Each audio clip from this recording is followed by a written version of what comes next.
If you're driving, please remember to use your car's Bluetooth speaker while listening to the AM Drive. Sports talk is not worth your safety or the safety of others. Grab your popcorn and sit back. Jump the gun. Oh, no, give me more than that. Okay, go this way. That was dumb. We are. How could I tell you when nobody wants to? Your fatal words I will choke.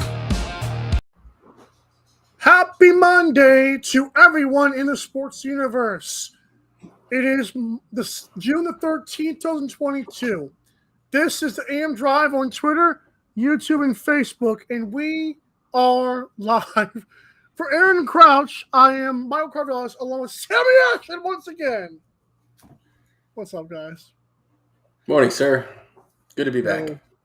I know, right? You know, What's with up, no NBA and no hockey, I watched a lot of baseball this weekend. In the immortal words of Lou Brown, we won a game today. If we win one tomorrow, that's 2 in a row. If we win one after that, it's called a winning streak. It has happened before, and Colorado just won their first back-to-backs in like over 2 months. And the Colorado Mammoth won Game 2 and forced to Game 3 of the NLL Final. Shame on you, Sammy, for watching baseball.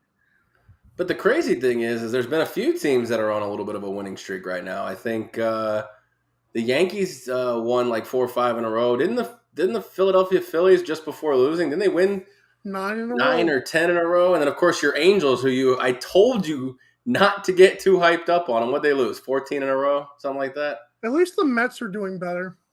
The hottest team in baseball is the Braves. They've won 10 in a row. 11 in a row. Yeah. Oh, yeah, fair enough. Hey, who's got the best morning show? You know, we do, of course. Well, go ahead, Aaron. Go ahead and keep talking. I was just going to say, I'm surprised you guys let me on here, considering that I am just going to be obnoxious today. Yeah, we're saving that for segment 2, but I'm only assuming what your best of the weekend is. So, you know what it is. You can already serve it up on a tee. Oh yeah, insufferable. Oh, all right. Go to AMDrive.online, get the merchandise, support this guy. And us too, if you're not Lightning fans, that works too. But we have to get to our worst of the weekend first. Sammy, what is your worst of the weekend? Sammy. Since I watched a lot of baseball, my worst of the weekend is the Chicago Cubs, who just got absolutely throttled against the New York Yankees this weekend. Yep. I mean, I even felt bad kind of watching these games. They got absolutely different. I want to say the total for the series was like 28-7 in the 3 games.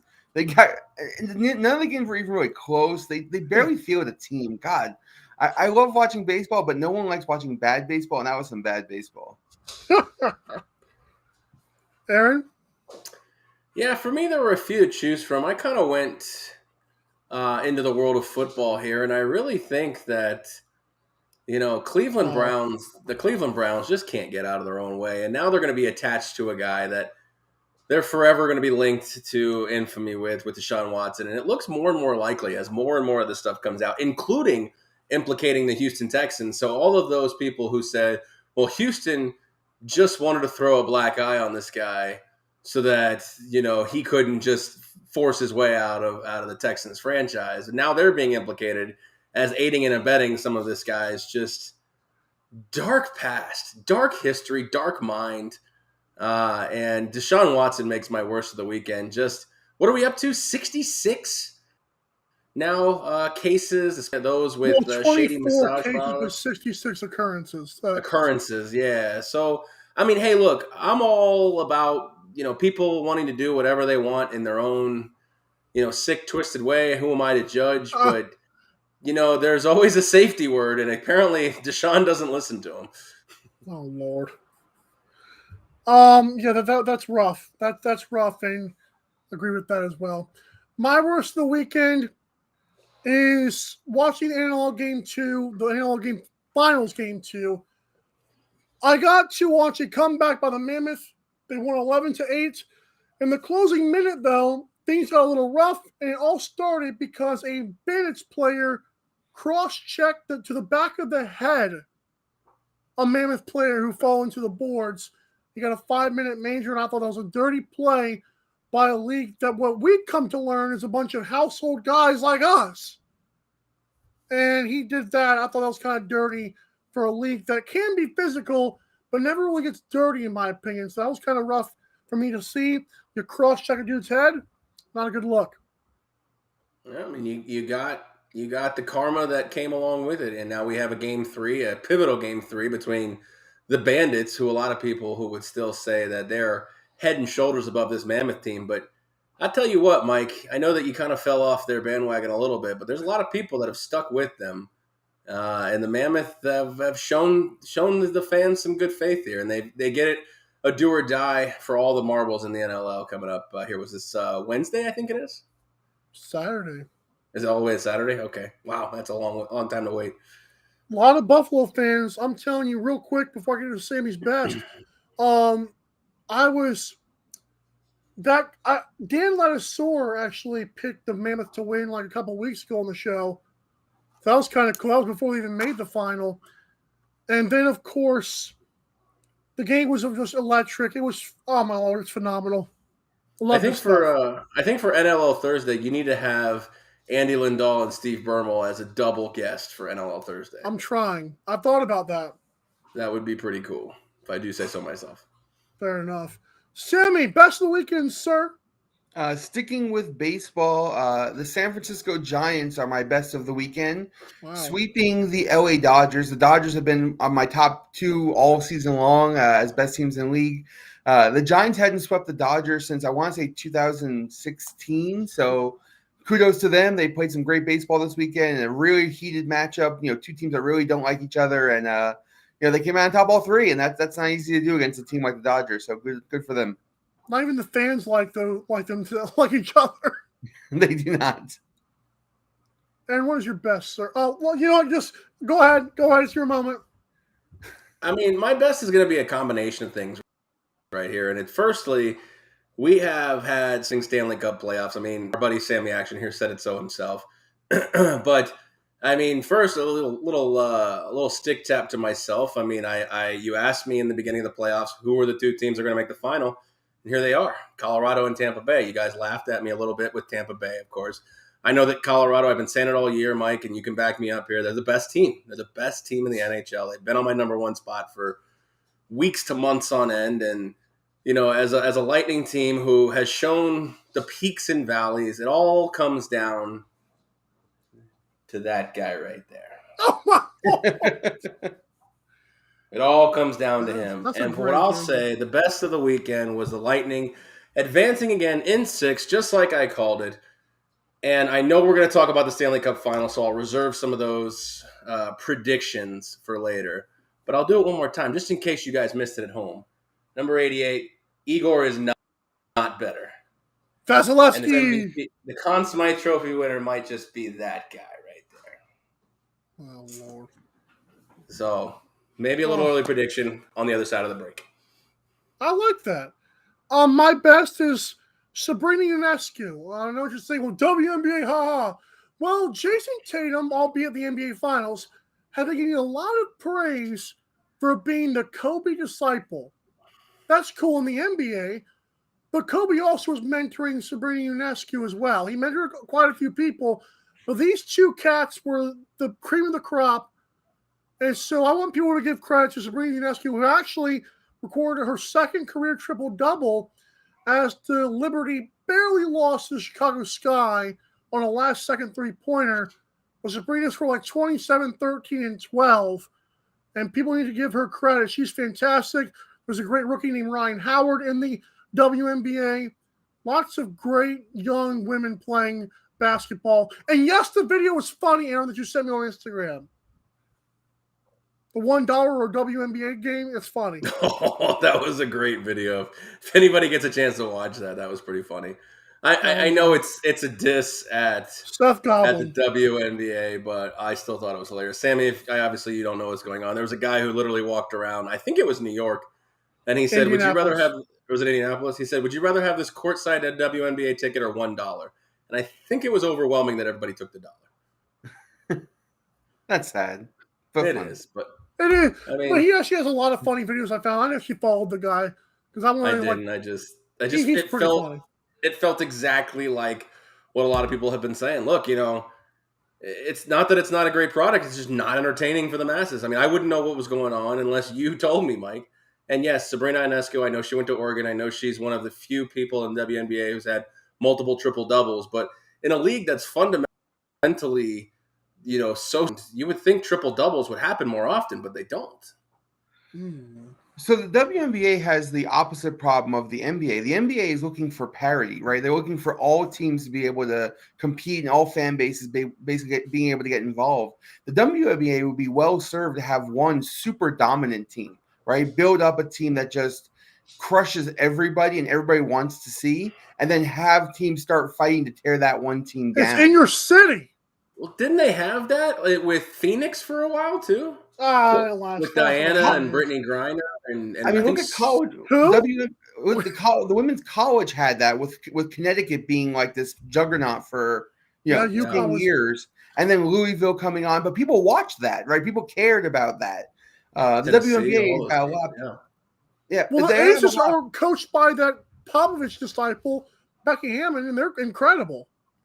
But unfortunately, they didn't win the title, did they? I picked them already. They might, but they haven't won. They haven't won crap yet. Not yet. Here's why there's a dynasty brewing. If you say so. We gotta go to break.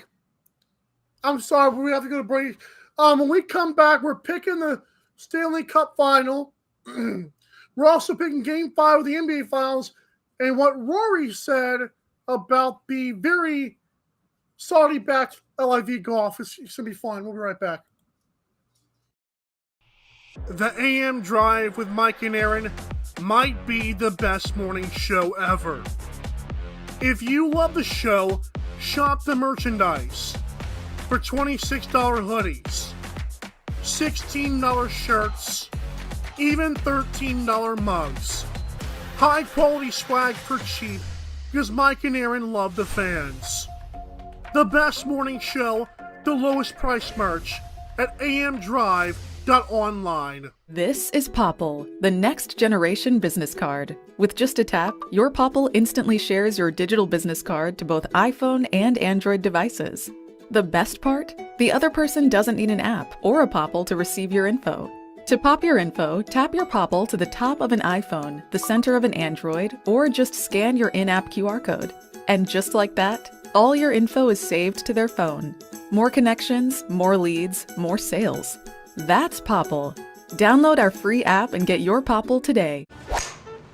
Aren't you the LIV Golf guy? Yeah. You want an autograph?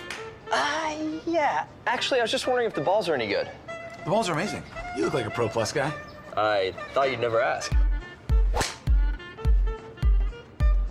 It's actually better than my old ball. And it's half the price.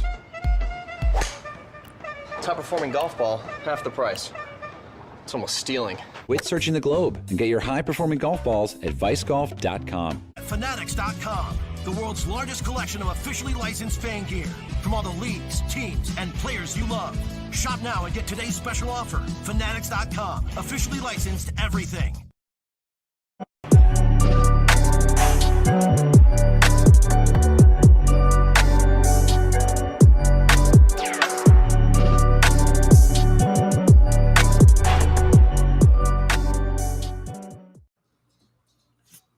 Alrighty, if you want the best merchandise for your favorite team or player, you've got to go to mikeandaarondraft.com and do what, boys? Click the F. Woohoo! When you click the Fanatics logo, the entire Fanatics store is at your disposal. So go there and find today's daily deal. In fact, I'll tell you what it is. It is free shipping on orders of $24 or more. In other words, you're getting free shipping pretty much if you go to the Fanatics website. So mikeandaarondraft.com, click the F. All the leagues are there. That's NLL, NBA, MLB, NFL. It's all there. I promise you, you won't want to miss it. So shout out to Fanatics. All right, Stanley Cup final. Avalanche have got their match. It's the Lightning. And Aaron, I'll let you go first here. Who wins the series? And we're going to get into our picks as well. Like we're doing that first, but we'll preview it later. Who wins it? Tell me right now. So that's all you want is just winning. You can preview it all you want to. I'm just saying, I know. Before I get this out of the way first. All right. Well, I mean, I don't know how much of a hot take this is going to be here, but for me, I think as long as we see the Vassie of the last 4 games, the first 4 of the only 4 of the Panther series, Tampa in 5. Oh, woo! You don't want to preview. That's what you get. Tampa in 5. Well, tell me why. Go ahead. Like I just said, I think Vasilevsky's head and shoulders above Darcy Kemper. If we even get Darcy Kemper, we're going to miss Nazem Kadri for the majority of, if not the entire series here in this spot. Nathan McKinnon can be shut down. There's a bevy of players on defense for Tampa Bay, including the real Norris Trophy winner, even though Makar is going to win it this year, including Ryan McDonough, Zach Bogosian, guys who just want to stay at home and not let Nathan McKinnon take over a series. Nathan McKinnon doesn't have the ability to take over a series like Connor McDavid does. Like Austin Matthews does, and hell, even like Nikita Kucherov does. Steven Stamkos, I was ready to get off this wagon about 5 years ago, back in 2017, when he just couldn't stay healthy. I am so glad to be wrong about that one. This is a true captain, a true warrior, and for me, of the era of Sidney Crosby and Alex Ovechkin, the third best player of this era that gets no respect because of those two guys, and rightfully so. I get it. But he is just firing on all cylinders. He's a captain. We saw the fight in Game 5. That's something I hadn't seen out of Stamkos in potentially his entire career. And I love every minute of what this team does. I know I'm a homer and I'm biased, and I watch the game with the blue colored glasses. But here's the situation: if Vasilevsky does Vasilevsky things, the Colorado has no shot in this series. No shot. Aaron, do you know what the line is for the series? In terms of the series price, I believe it's Colorado minus 180. Wow. Yeah. Crazy. Ship it. Sammy, who wins?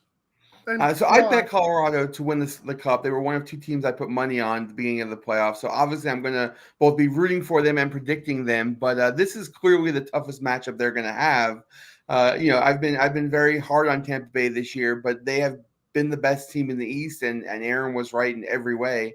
I'm gonna go Colorado in 7. I'm hoping for a good long series. I do think that Vasilevsky can be beaten. He's been shown to have not great games in these playoffs. He's also shown to be very dominant. Colorado is just simply faster. I think Tampa is tougher. It will be a very fun series to watch. I will say this. I think it goes Colorado Game 1, Tampa Bay the next 4. Also, Mike, I believe, correct me if I'm wrong, you have no more teams left in our draft. This is me versus me. I think it's because I think you get 30. I think you're up to 35 to 5 right now. You guys always ask me who has a better list, and I always pick the guy who either goes like this or like this. For hockey, it was this. Yeah, you're funny. I'll make my pick, and I'm going to tell you why first before I make my pick. I think this will be a very long series in terms of the games themselves. Before Aaron made his in 5 pick, I was curious as to what I would take. I wanted to go, long series. I just feel like I've watched hockey the last 2 years off and on, but this year a lot. And I've learned that goaltending is the most underrated thing, probably the most important thing in hockey. And I learned it with my Kraken. Vasilevsky is going to show people why there need to be more goalies in the Hall of Fame, because they are what eventually stops the puck. In LL, they are what stops the bouncing ball. It's a real thing. In soccer, they have to dive to stop Messi or somebody. Lightning in 4. No, stop. I don't see it. Give me a scenario where Colorado wins. I think they win Game 1. Why? I think because they've been sitting for 8 days, I believe now, and I think that they're a different rest versus rust kind of team. Now, I will say this. I mean, I'm happy to hear you say that. And I might be the only person that watches hockey that will say Kyle McCarr is a phenomenal hockey player, but he is going to get eaten up by Alex Killorn, Andre Palat, Anthony Cirelli. God forbid if Braden Point comes back. These guys' sole mission, other than putting the thing in the thing, is going to be just stopping McKinnon and McCarr. If Rantanen beats you, say la vie. Good series. If Gabriel Landeskog beats you, then maybe we need to have a strong inward look in here. But Nathan McKinnon and Cale McCarr are not going to beat these Tampa Bay Lightning. And the craziest thing I have to say after all this is even if the Lightning win a third straight cup, and you said it, Andrei Vasilevskiy still might not be a surefire Hall of Famer at this point. Yes, he is.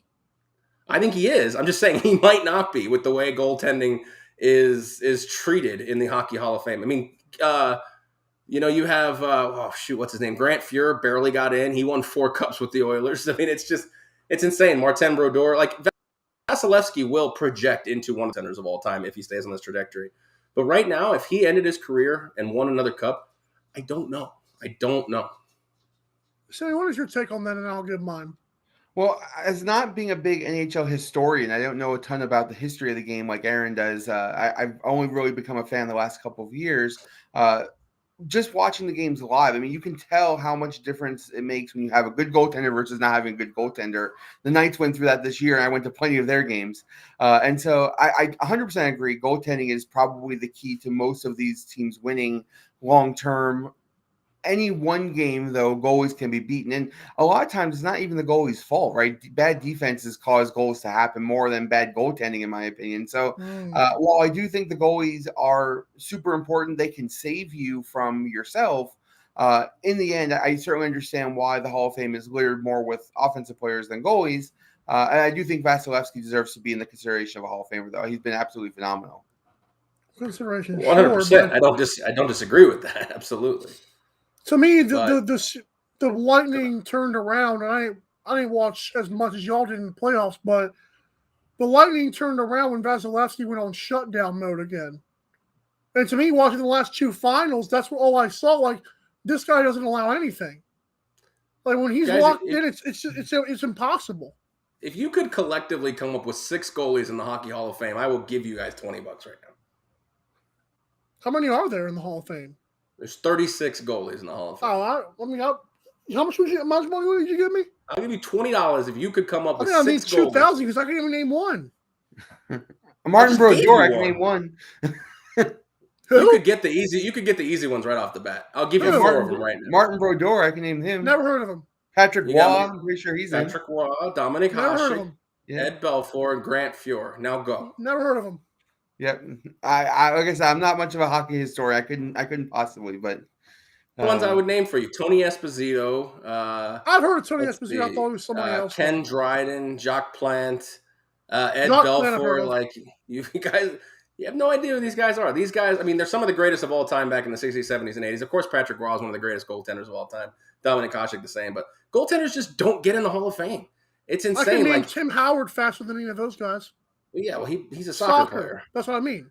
But my point is that all these people in Vegas are like Marc-Andre Fleury. He's going to be a Hall of Famer. I don't know if he is. Aaron, though, I mean, I've watched a lot of the games that you have as well.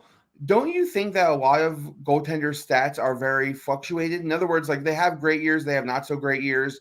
A lot of it is the other players on the ice that dictate whether they have great years. So for me, the goaltenders that are in the Hall of Fame, Dominic Hasek's the number one. I mean, he played for so many bad Buffalo Sabres teams. And those teams made playoffs because of him. Vasilevskiy, it seems that, we haven't really had the experience of, Kucherov's been there. Palat's been there. Killorn's been there. Stamkos has been, like, they've had this nucleus, this core, Braden Point for the most of it. Like, if Vasilevskiy were to leave and go to another team, or if this team were to be broken up, then we would see what Vasilevskiy could do without this core. Like, Martin Brodeur has had interchangeable guys, in New Jersey, but ultimately he was always in the playoffs because of himself. Dominic Hasek, same thing. Ed Belfour, Patrick Roy with Montreal and with Colorado. These guys were one of a kind. And Vasilevskiy, I think, is that. I just wonder if he goes to, let's just say he got traded to Arizona tomorrow. Or next year, I mean. Like, could he make the Arizona Coyotes a fringe playoff contender? Yes. I think so. But I don't even know if they make it, though. You'd have to see that happen for me to really say. That's a good point. You saw it with Marc-Andre Fleury this year, though. He goes from being the best goaltender in the league, goes to a lousy team, and he's not really as good. And their team wasn't even close. Their team wasn't close to making a playoff. I don't think he's a Hall of Famer. I don't think he's a Hall of Famer, despite what everybody here in Vegas says. Despite Hall of Fame or not, he was the best goaltender last year on a good team, went to a not-so-good team, and that team did not sniff competition. So how much difference did he make? I guess what I'm saying. Isn't it the guys around him that matter more than him? Of course, it's still a team game, but that's what I'm saying. The guys who are in here, Patrick Roy, Grant Fuhr, Dominic Hasek, and Martin Brodeur are the first ones to come to mind. You put those guys, you put anybody in front of them, and that team's still a fringe contender because of them. Like, I think Marc-Andre Fleury was not the best goalie last year. Philippe Grubauer was. Now, of course, Philippe goes to Seattle, and it all falls apart. How you doing, Mike? And see, the thing is, Mike will never understand unless he watches last year how good Philippe Grubauer was, because he was so bad in Seattle. Philippe Grubauer was better than Marc-Andre Fleury. Marc-Andre Fleury, I feel like, got a get-me-over Vezina trophy because they want him to have that. I don't think Marc-Andre Fleury is a very good goaltender. I think he's been right place, right time for 18 years. I think he's a decent goaltender, but he's not a Hall of Fame goaltender. And I'll say that until he probably ends up getting in. I don't think, though, for Hall of Fame, I don't think being a fringe contender on a bad team is enough. I think if you put the best players on a bad team, a lot of times they elevate that team much better than that. I'm new to hockey, but in other sports, it's certainly that way. You put, the Connor McDavids on a different team, that team automatically becomes a contender. Not even a fringe contender, they become good. Hockey, the stars only play, 20 minutes a game, and so it's a little bit different than other sports. But goaltending, to me, while it is super important, just seems to be relegated to who else is on your roster more than even them by themselves. Right, which is one of the more reasons why it's crazy to me that a person who's on the ice for 60-plus minutes gets less consideration for a guy who's on there for 20. We have to move on because Amy's going to go in about 2 minutes here. So does Aaron, I think. NBA Finals Game 5, Celtics Warriors in San Francisco. Who wins and why? Aaron. Well, let's go Sammy. I will stick with my pick from the beginning. I think Warriors win this in 7. Now we're back on home court advantage being back for the Warriors. I think the Warriors can continue this momentum, win Game 5, put the pressure on Boston to win in Boston for Game 6. I don't know. Warriors sounds good. Warriors go up 3-2. We get 7 games here, though. I think Celtics winning Game 5. I think this is the Jason Tatum game we've been waiting for. Although I think Klay Thompson shows up as well, so it could be scary for me. I've watched a lot of this series, just because it's the finals, and my wife's from San Francisco, so they're all fans there. And if you watch the games, it just seems like Golden State gets buckets a little bit easier. They just their shots seem to be easier. Boston has a little bit of a struggle, especially in the half court game, getting good shots, whereas Golden State isn't having that problem. And so if they get anything out of their role players, it's impossible to beat them at home. I think this game might rely on who's better between Tatum and Klay Thompson. I think this game, because Tatum's been kind of off and on with his shot, and Klay Thompson finally kind of got going in Game 4. I feel like whoever steps up bigger, in addition to Steph Curry and Jaylen Brown, who've been consistent, I think whoever wins the game. I'll go Celtics. To me, Steph Curry's been by far the best player in this series, and I've even made the case that he should win MVP even if they lose. He's been so much better than everybody else. So I expect a big game at him again, and I think the series goes 7, like Aaron said. Fair enough. Let's get to this. Rory McIlroy wins the Canadian Open. Had a furious comeback, and Tony Finau was good for the first 2 or 3 rounds, and here came Rory, and Rory won by, I believe, 2 strokes in the end.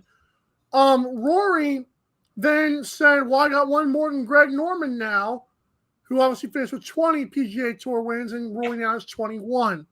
in his second Canadian Open. Oh, yeah, golf stats. How about that? The question is, though, is what Rory said out of bounds, and is this bad for golf or good for golf, or what's going on, Aaron? I know you're the bigger golf guy than we are. I don't know. This stuff's just getting weird to me.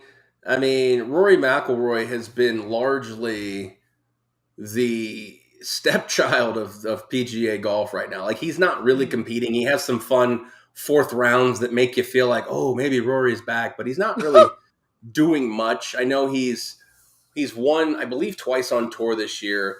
Yes. And he takes a jab, a subtle jab, whatever you want to call it, at Greg Norman, and it's I don't know, it's weird. It gave me, if Greg Norman is giving you a little extra incentive to win the Canadian Open, like, what are we doing here at this point? I mean, for me, Rory McIlroy should be happy. Like, some of the bigger names that he couldn't beat are gone now.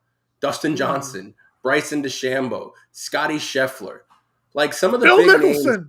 Some of the big names that largely have made Rory McIlroy irrelevant, minus Justin Thomas, are gone. So Rory now becomes the even bigger spokesperson for the PGA Tour. And cool, good for him. He won what, $1.5 million? Charles Schwartzel just won $4.5 million for winning a golf tournament. I thought that was a pretzel, by the way. Like, it might as well be at this point. Like I don't know. It feels like he's just trying to hold on to a shred of, I don't know if dignity is the right word. Integrity? Like, I'm not going there yet, but don't wait. It might not be too long before these guys, like, because all these guys can come back and play the U.S. Open, probably the British Open, definitely the Masters most likely. I don't think the Masters. No. That's fine. They can skip the PGA. They can still play 3 out of the 4 majors. Those aren't governed by the PGA. The Masters is not governed by the PGA. It's governed by Augusta National. The USGA governs the U.S. Open, and the R&A governs the British Open. The PGA has nothing to do with those, except for the fact that they obviously put their players in. So I still have to get into the Masters. I forgot I'm working on that. Yeah. So as far as I'm concerned, PGA, you can hold on to your PGA Championship and your Players Championship. DJ, Scheffler, they don't care. And it's not gonna be long before Rory and JT realize, what am I playing for? Are all these majors? Are all these PGA championships in the future just gonna have an asterisk on them? Because I still gotta play Bryson DeChambeau. I still gotta play Dustin Johnson. I still gotta play. I mean, let's be honest, Phil Mickelson's not really a competitor. But let's talk about these other guys. Scotty Scheffler, best golfer in the world. I still gotta play him in all the majors except for the PGA Championship. Ooh, great! I win a PGA Championship that no one played in. Cool. This doesn't matter anymore. Sammy. I mean, if you're staying in the PGA, it's more to me about legacy and loyalty than it is about common sense. LIV is simply a better system for golfers. If you care about money, if you care about competing against the best players, if you care about all of those things, then you're going to go LIV. If you care about the legacy of being a PGA card holder and winning all those titles and being a PGA champion, then you stay on the PGA. My thing is that the PGA is supposed to be the best of the best, and they did not go out and get the best sponsors for their people. They should be paying their people the best. It makes no sense that some fringe place can come in from nowhere and pay triple what every other tournament is getting paid in the PGA. It's ridiculous to me that this happened. Well, they have a lot of oil rigs out there and whatever the crap they're at. Well, I mean, and Sammy, you said it on one of the shows last week. Like, the PGA has no problem accepting Chinese money.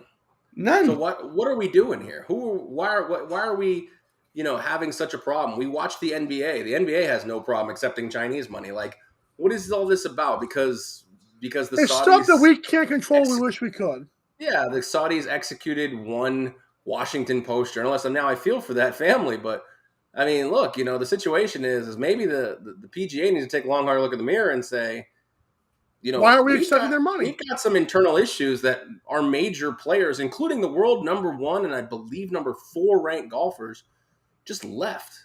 Yeah. Now, Dustin Johnson is a weird dude. He's a strange bird. You can't really tell what gets him up in the morning. No pun intended. But, Scotty Scheffler was all set to really take charge as, I know I say this a lot, but really take charge as that Tiger Woods type dominant force on the PGA Tour, and he's just gone. He doesn't care. Why doesn't he care? That's the thing. Why don't these guys care? The PGA really needs to do some self-examination. The PGA can pay those guys just as much. These purses can get bigger. So don't do this. The PGA can pay those guys just as much. I mean, this guy won. Exactly. That's what I'm saying. Some self-reflection really needs to be had right here. And the Saudi money, everybody's talking about, well, it's a fad. The Saudis got some deep ass pockets, so I don't think it's a fad. I mean, imagine a league came in football. Imagine the XFL came in and said we were going to pay every NFL quarterback who joins the XFL a $100 million contract. I guarantee you some of those guys would defect to the XFL if that were the case. Dale Jones saying I'm going. Right, but the NFL would never let that happen because they want their players to be the best paid NFL football players. It makes no sense to me the PGA would allow another company to be able to pay their people better. They have as deep pockets and as much pull as Greg Norman and all these other people do. They should be now getting these sponsors, getting these big purses for their players. And they're resting on fake morals. They're resting on fake morals. True. Yep. Amen. You guys have a good rest of your day. Aaron, get some sleep, won't you? Sammy, have a good day. Tell the kids what's up. We'll do. And we got to go for now. When I come back, I'm talking Zion Williamson, Game 2 of the NFL Finals, and some player props for NBA Finals Game 5. Thanks for joining me, guys. We'll be right back. Have a good day, buddy. Bye. The AM Drive with Mike and Aaron might be the best morning show ever. If you love the show, shop the merchandise for $26 hoodies, $16 shirts, even $13 mugs. High quality swag for cheap because Mike and Aaron love the fans. The best morning show, the lowest price merch at amdrive.online. This is Popple, the next generation business card. With just a tap, your Popple instantly shares your digital business card to both iPhone and Android devices. The best part? The other person doesn't need an app or a Popple to receive your info. To pop your info, tap your Popple to the top of an iPhone, the center of an Android, or just scan your in-app QR code. And just like that, all your info is saved to their phone. More connections, more leads, more sales. That's Popple. Download our free app and get your Popple today. Aren't you the LIV Golf guy? Yeah. You want an autograph? Yeah. Actually, I was just wondering if the balls are any good. The balls are amazing. You look like a Pro Plus guy. I thought you'd never ask. It's actually better than my old ball. And it's half the price. Top performing golf ball, half the price. It's almost stealing. Quit searching the globe and get your high-performing golf balls at vicegolf.com. Fanatics.com, the world's largest collection of officially licensed fan gear from all the leagues, teams, and players you love. Shop now and get today's special offer. Fanatics.com, officially licensed everything.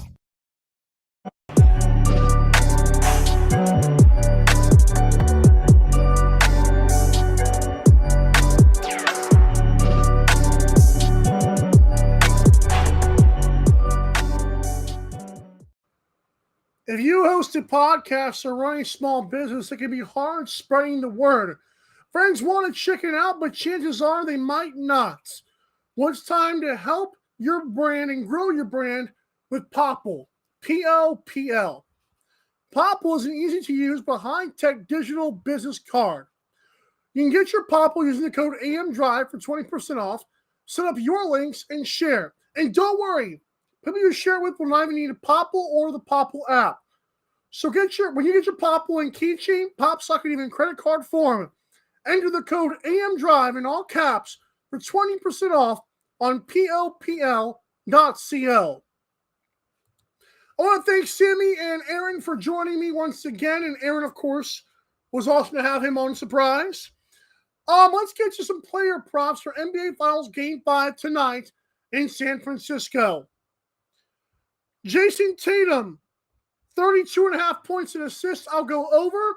I think Jason Tatum scores more, and I think his assists will be there once again. Jaylen Brown, 23.5 points. I will go under because Jaylen Brown's been really good, but I don't know if he continues if Jason Tatum is going to find his shot, which I believe he will. Al Horford, 17.5 points and rebounds. I'm going to go under. He's not a great rebounder this series from what I can tell. And the points, I don't know if they're going to be there again. Steph Curry, 5.5 rebounds, over.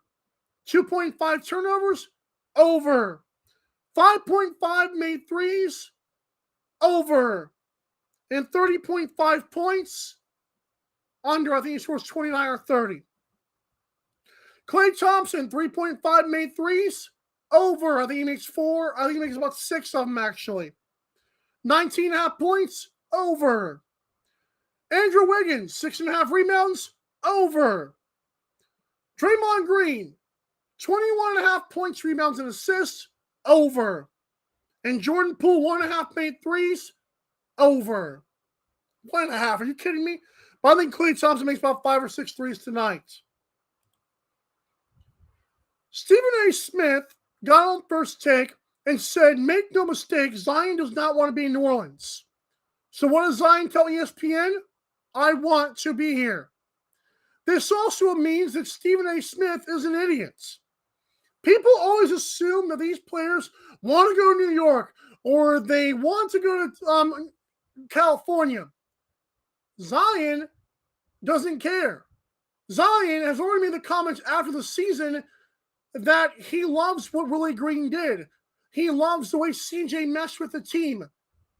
If he goes there in 3 or 4 years, great. But he just signed his contract. Zion doesn't care what Stephen A. has to say. And the Colorado Mammoth forced a Game 3 in an awesome comeback. I thought Dylan Ward was phenomenal. I know Eli McLaughlin did not play. I was the first to break that before anybody else did on Twitter. You can look it up. But I feel like this was a great game. I love the fact that at the end there was a big old tussle. I thought that was great for the sport because NLL is a very physical type of game. So fantastic stuff in the NLL finals. I cannot wait for Game 3. And on Thursday, I'll give my pick. Coming up on Wednesday's show, we will have Tony Johnson to discuss the U.S. Open and give his take on LIV Golf. Sammy will not be here Thursday or Friday, so I'm hoping to have some guests on Thursday. And, of course, tomorrow's another Top 5 Tuesday. Are the Yankees the best? Where do the Dodgers fall to after being swept by the Giants? All of that and more. Thanks so much for joining us on the show. For Sammy Action and Aaron Crouch, I am Michael Carvelis saying, as always, drive safe, won't you? Bye, and see you tomorrow.